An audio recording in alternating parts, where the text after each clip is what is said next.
So I just wanted to welcome you to this morning's espresso shot and our coherence building technique. Good morning, Lou. Thank you so much for acknowledging that you hear me well. Well, let us now begin our practice this morning. Let us place our awareness in the area of the heart. Take slow, deep breaths. Visualize these flowing in and out of your heart. Breathing a little slower, a little gentler than you normally would.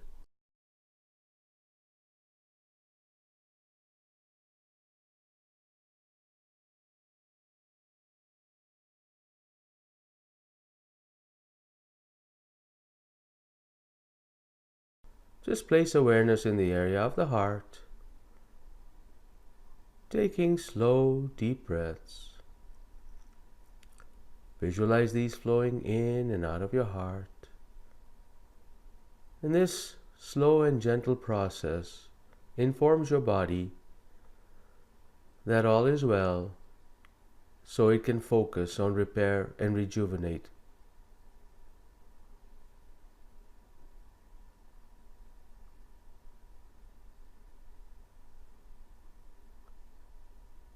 Continue on this slow, deep breathing technique. It is so simple, so gentle, yet very powerful. Spending 5 minutes immersed in this slow breathing technique boosts your immune system for hours. Your body has been always equipped to restore balance. Ever since you were a child, a newborn, the first thing you did was learn how to breathe. Actually, it was natural, it was innate. That should tell you something.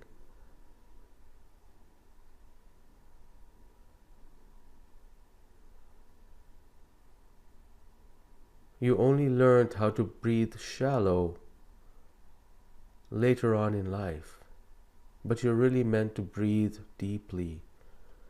Some of the best performers, singers, actors are able to hit those notes from their diaphragm, which is deep down within their system, within their bodies, in the area of the belly. So draw those deep breaths in and hit your right tunes, your right notes for what you're going to achieve this week. Beautiful.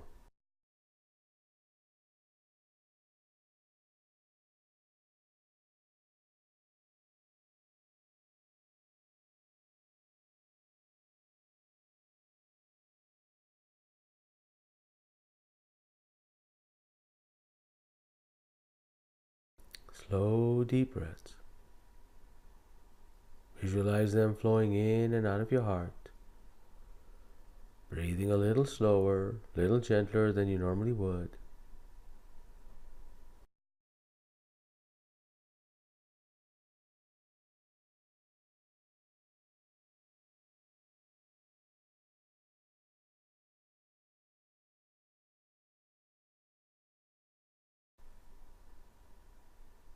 See if you can breathe a little more deeper, but not stop at the top of your breath. Just allow it to flow.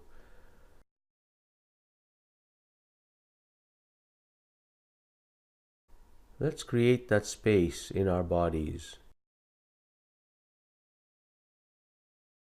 A little deeper, a little slower, a little gentler.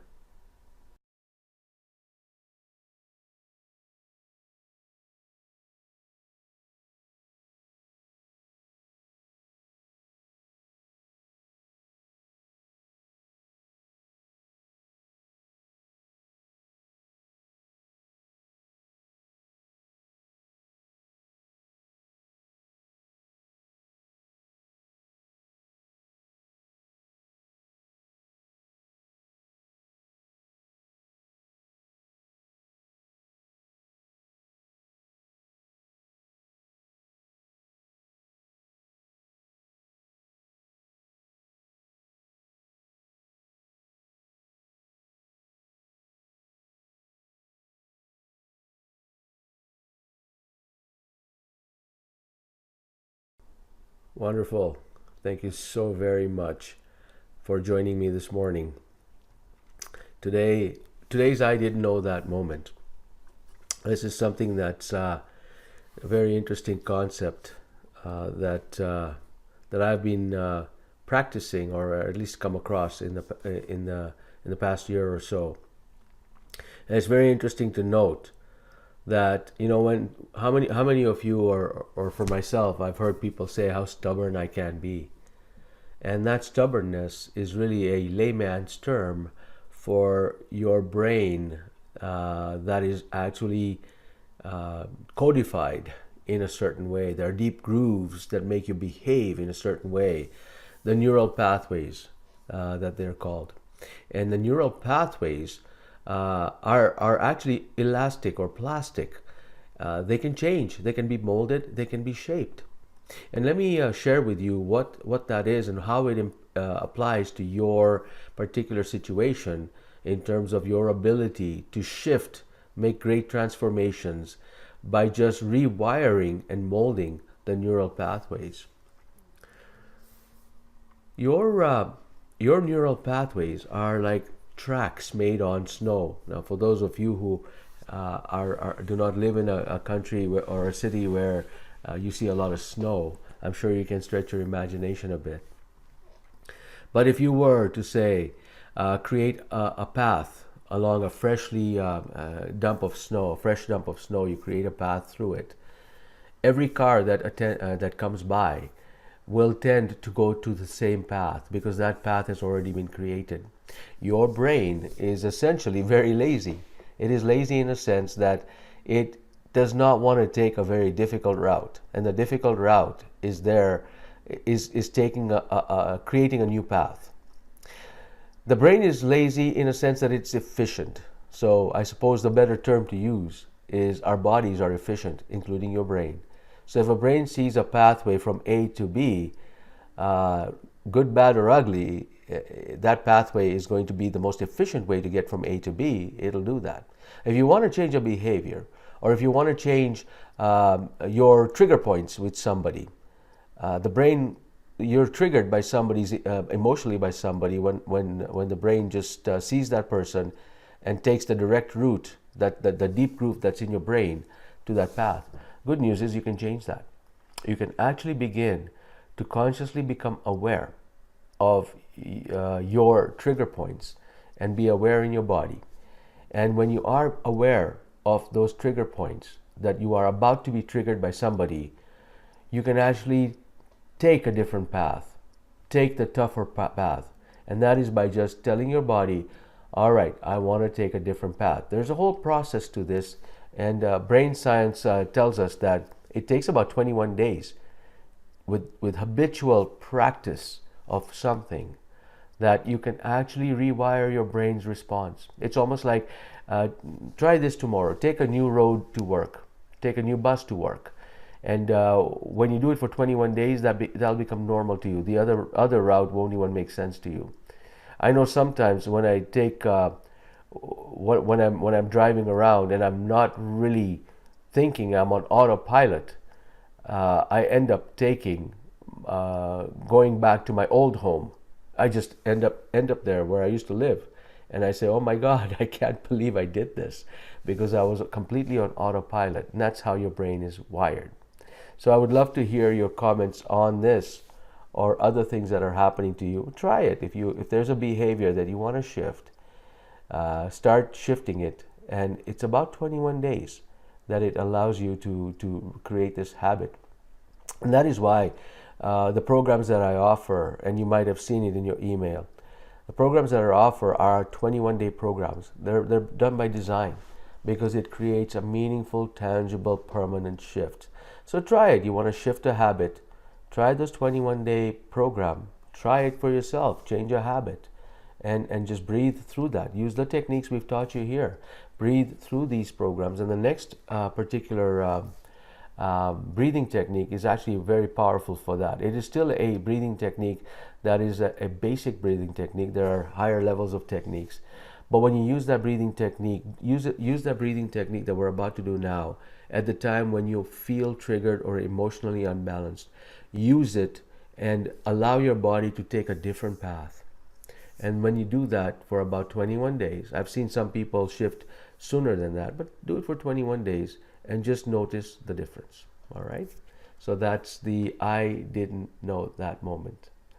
So let us begin to now settle back into ourselves. We are going to continue on with the next level of heart coherence breathing technique. So just sit back, relax for a while, and just place awareness in the area of your heart. Take slow, deep breaths. Visualize these flowing in and out of your heart. Breathing a little slower, a little gentler than you normally would. And now experience a regenerative emotion such as compassion, appreciation, gratitude. And when you feel that in your heart, that emotion permeates the rest of your body. And now you're ready to begin to create a new path, an untrodden territory, one that is perhaps filled with gems and treasures, if it serves you right. Slow, deep breaths. Visualize these flowing in and out of your heart. Experience a regenerative emotion such as care, appreciation, compassion, peace. And just bask in the energy and the feeling of these emotions.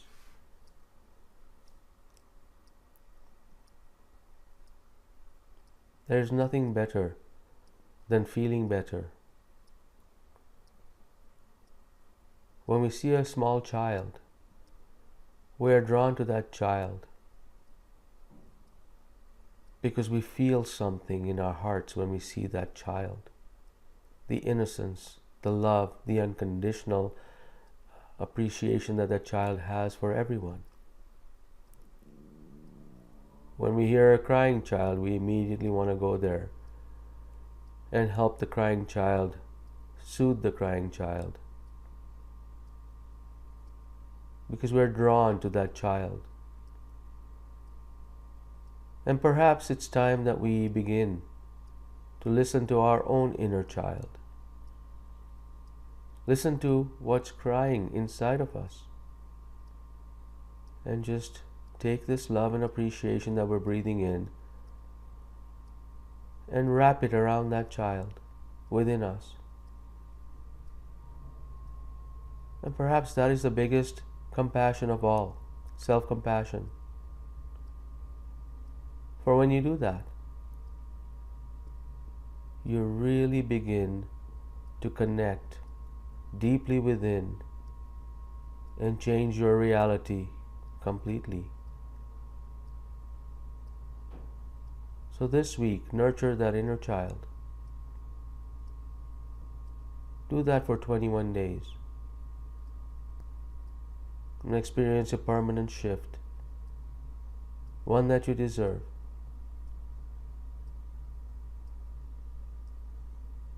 Slow, deep breaths.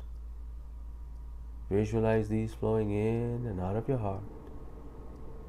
Breathing a little slower, a little gentler than you normally would. Beautiful.